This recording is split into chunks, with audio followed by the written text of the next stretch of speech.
As part of my job with WorkSafeBC, I went on an inspection with an officer.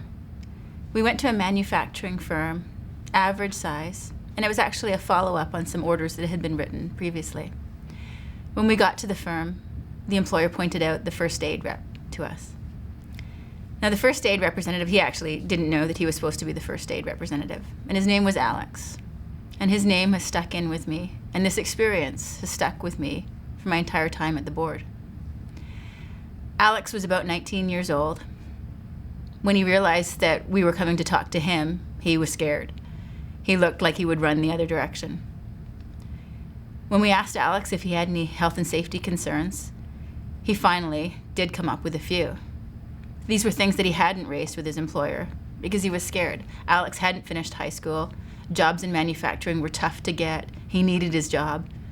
He was afraid to ask questions. He was afraid to be seen with representatives from WorkSafeBC. So we sent Alex back to his job, and we inspected the facility, and we looked into the concerns that Alex had. As it turned out, they were very valid concerns.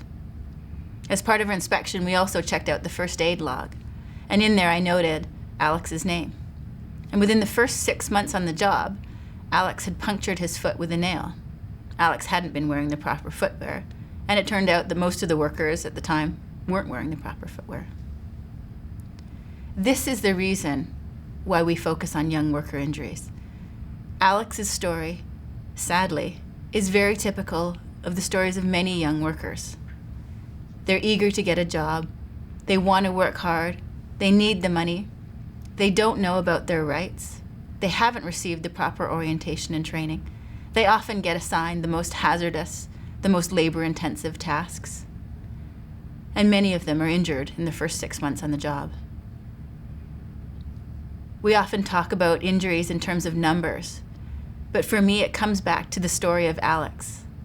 Alex is a real person. Alex is a real young worker who was injured at work, who should never have been injured at work, and who had the right to a safe workplace.